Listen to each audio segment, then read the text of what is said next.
Pour compléter la section Identification, vous devez d'abord inscrire le nom de la personne décédée.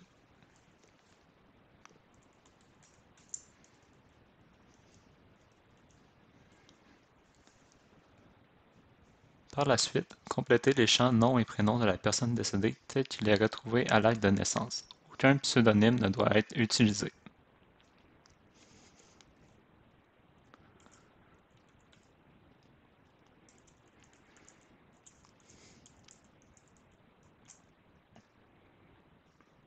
Pour pouvoir enregistrer et passer à une prochaine section, vous devez minimalement inscrire soit le numéro d'assurance maladie ou le nom et prénom de la personne décédée. Si la personne décédée est née au Canada, il faut choisir le pays et la province à l'aide des menus déroulants afin de compléter le lieu de naissance. Dans le cas contraire, choisir seulement son pays de naissance. Vous devez par la suite inscrire la date de naissance de la personne décédée.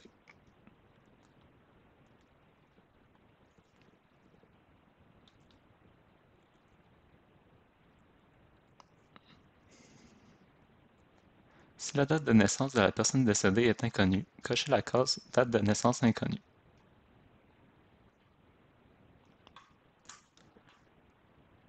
Poursuivre avec la section Adresse du domicile de la personne décédée. Si l'adresse du domicile de la personne décédée est la même que le lieu de décès, vous pouvez cocher la case Utiliser le lieu de décès et les champs se rempliront automatiquement.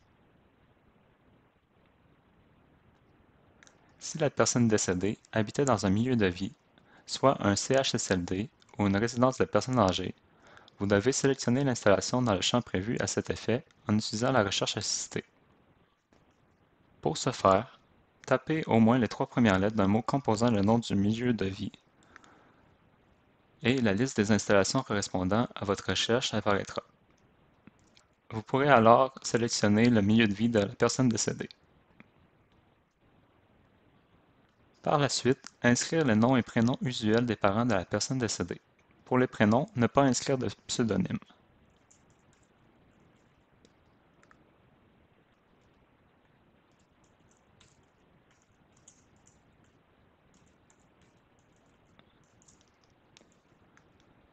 Si l'une ou l'autre de ces informations ne sont pas connues, cochez nom de la mère ou du père inconnu selon le cas.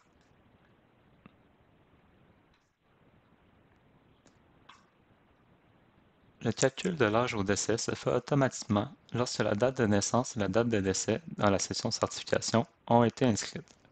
Il est également possible d'inscrire l'âge au décès dans le champ correspondant, si celui-ci est connu, et ce, même si la date de naissance est inconnue. Si la personne décédée a plus d'un an, dirigez-vous dans le champ Année pour choisir le nombre d'années.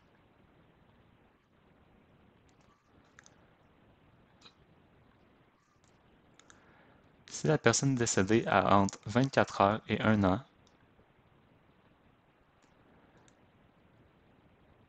inscrire son âge en nombre de mois ou de jours.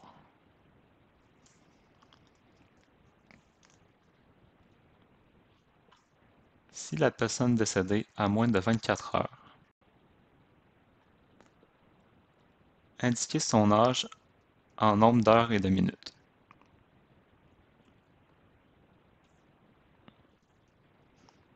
Vous devez inscrire le poids à la naissance en grammes de la personne décédée si celle-ci a moins de 7 jours.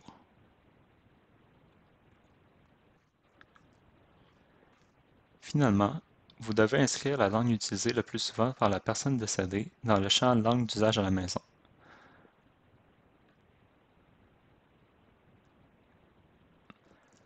Si la langue n'est pas l'anglais ni le français, il est possible de rechercher une langue parmi le référentiel.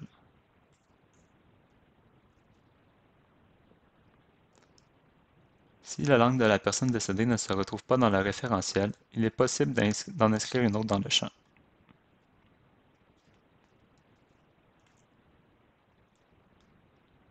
Lorsque vous aurez terminé la section, cliquez sur Enregistrer.